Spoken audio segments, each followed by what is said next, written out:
그러므로 인자야, 너는 고객에게 예언하여 이르기를, 주 여호와께서 이같이 말씀하시되, 로스와 메섹과 두바랑 고가 내가 너를 대적하여 너를 돌이켜서 이끌고 북쪽 끝에서부터 나와서 이스라엘 산 위에 이르러 내 활을 쳐서 내 왼손에서 떨어뜨리고 내 화살을 내 오른손에서 떨어뜨리리니, 너와 내 모든 무리와 너와 함께 있는 백성이 다 이스라엘 산 위에 엎드러지리라.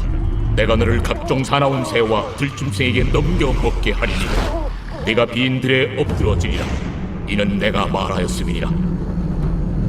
내가 또 불을 마국과 및 섬에 평안히 거주하는 자에게 내리리니 내가 여호와인 줄을 그들이 알리라.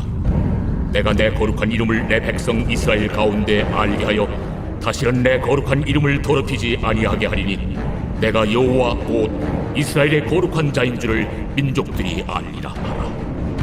주 여호와의 말씀이니라. 볼지어다, 그날이 와서 이루어지리니 내가 말한 그날이 이날이라. 이스라엘 성읍들에 거주하는 자가 나가서 그들의 무기를 불태워 사르되 큰 방패와 작은 방패와 활과 화살과 몽둥이와 창을 가지고 7해 동안 불태우리라. 이같이 그 무기로 불을 피울 것이므로 그들이 들에서 나무를 주워오지 아니하며 숲에서 벌목하지 아니하겠고, 전에 자기에게서 약탈하던 자의 것을 약탈하며 전에 자기에게서 늑탈하던 자의 것을 늑탈하리라. 그날에 내가 곡을 위하여 이스라엘 땅 곧 바다 동쪽 사람이 통행하는 골짜기를 매장지로 주리니 통행하던 길이 막힐 것이라. 사람이 거기에서 곡과 그 모든 무리를 매장하고 그 이름을 하몬곡의 골짜기라 일컬으리라. 이스라엘 족속이 7달 동안에 그들을 매장하여 그 땅을 정결하게 할 것이라. 그 땅 모든 백성이 그들을 매장하고 그로 말미암아 이름을 얻으리니 이는 나의 영광이 나타나는 날이니라. 주 여호와의 말씀이니라. 그들이 사람을 택하여 그 땅에 늘 순행하며 매장할 사람과 더불어 지면에 남아있는 시체를 매장하여 그 땅을 정결하게 할 것이라. 7달 후에 그들이 살펴보되 지나가는 사람들이 그 땅으로 지나가다가 사람의 뼈를 보면 그 곁에 편말을 세워 매장하는 사람에게 가서 하몬곡 골짜기에 매장하게 할 것이요 성읍의 이름도 하모나라 하리라. 그들이 이같이 그 땅을 정결하게 하리라. 39장도 평안히 살고 있는 이스라엘을 공격하려는 두발 왕 곡에게 하나님의 심판을 선포하는 내용입니다.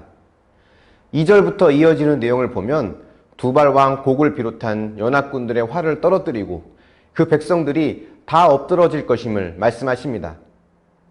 하나님은 연합군뿐만 아니라 본토에 사는 백성들에게까지 불을 내려 심판하심으로 그들로 하여금 하나님이 누구인지를 알게 되실 것이라고 하시죠. 하나님께서 그들을 심판하시는 이유는 하나님의 거룩하심, 전능하심을 모든 민족들에게 전하기 위해서인 것입니다. 이처럼 심판의 사건은 동시에 구원의 사건임을 우리는 깨달아야 합니다. 심판을 통해 하나님이 누구인지를 알게 될 때 그 사건은 구원의 사건이 될 수 있기 때문입니다. 큐티인에 나오는 다양한 간증의 이야기가 그런 내용인 것 같습니다. 두려운 사건을 만났지만 그 사건을 통해 하나님을 알게 되어 심판 속에서 구원을 경험한 이야기들이지 않습니까? 저와 여러분에게도 그런 구원의 간증이 많아졌으면 좋겠습니다. 이스라엘과 전쟁을 준비하던 연합군들은 그들의 무기와 수가 상대적으로 강하고 많으니 승리를 장담했을 것입니다. 하지만 인간의 힘이 아무리 강하고 지혜가 뛰어난다고 해도 하나님의 능력과 지혜를 따라갈 수가 없죠. 그래서 가장 강한 무기는 하나님을 신뢰하는 것이고 하나님을 아는 것입니다. 하나님이 없는 힘과 지혜는 겉으로는 강하고 화려해 보여도 하나님 앞에는 무용지물에 불과합니다. 그런데 간혹 우리도 세상의 힘과 지혜를 갖고자 애를 쓸 때가 있습니다. 세상의 힘과 지혜 그 자체를 악하다고 볼 수는 없습니다. 살다 보면 힘과 지혜가 필요하기도 합니다. 단 그 힘과 지혜를 추구하는 목적이 결국 하나님을 의지하지 않고 내 마음대로 살기 위함이라면 언젠가 하나님께서 마곡의 연합군들에게 하셨듯이 활을 떨어뜨리고 무기를 불태우게 하시는 하나님을 경험할 것임을 알아야 합니다. 힘과 지혜를 얻고자 할 때 그것이 하나님을 더욱 사랑하기 위함이고 이웃을 더 잘 섬기기 위함이 되어야 하는 거죠. 이스라엘을 대적하던 마곡의 연합군의 최종 종착지는 이스라엘 땅 동쪽의 골짜기라고 합니다. 하나님은 그곳을 그들의 매장지로 주신다고 하시는데요. 37장에서는 이스라엘이 골짜기의 마른 뼈였는데 이제는 적들이 골짜기의 마른 뼈가 되는 것입니다. 하나님을 떠난 자는 누가 되었든 그 종착지는 골짜기의 마른 뼈라는 것을 알아야 합니다. 사실 뼛속까지 죄인인 우리가 가야 할 최종 목적지가 바로 골짜기의 마른 뼈라는 것을 알아야 하죠. 우리가 추구하는 힘과 지혜는 솔직히 말해서 하나님 없이 살기 위함이지 않습니까? 그렇기 때문에 두발왕 곡과 연합군은 결국 우리의 모습을 나타내기도 합니다. 하지만 동시에 우리에겐 기쁜 소식이 있습니다.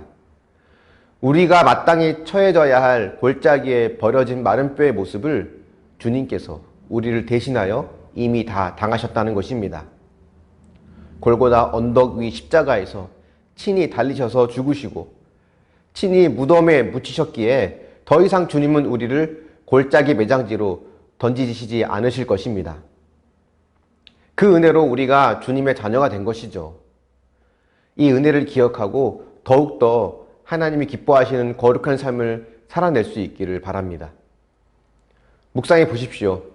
여러분에게 찾아온 심판의 사건 같은 일은 무엇이 있었습니까? 그 사건을 통해서 하나님이 어떤 분인지 경험하셨나요? 그 일을 통해 내가 하나님을 만나고 경험하게 되었다면 그것은 나에게 구원의 사건이 될 수 있음을 믿습니까? 기도하겠습니다. 사랑의 하나님, 두발왕 곡과 또 마곡의 연합군들이 작은 이스라엘을 공격했던 것처럼 우리 역시도 내 힘과 능력으로 하나님 없이 살고자 할 때가 있음을 고백합니다. 그런 눈으로 볼 때 마곡의 모습은 바로 우리의 모습임을 고백합니다.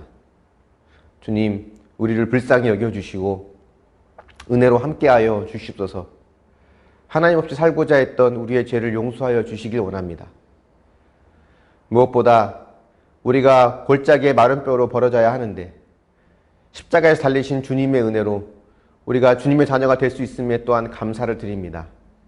이 은혜를 잊지 않게 해주시고 여전히 우리 가운데 하나님 없이 살고자 하는 죄악이 있다면 그 모든 것들을 십자가에 못 박고 거룩하게 주님 앞에 설 수 있는 믿음의 사람이 되게 하여 주시옵소서. 우리는 부족하고 연약하여 하나님의 은혜가 아니고선 하루도 살 수 없는 죄인입니다. 이 사실을 우리가 깨닫고 마음에 새기며 하나님의 은혜를 간구하는 겸손한 믿음으로 살게 하여 주시옵소서. 감사드리며 예수님의 이름으로 기도합니다. 아멘.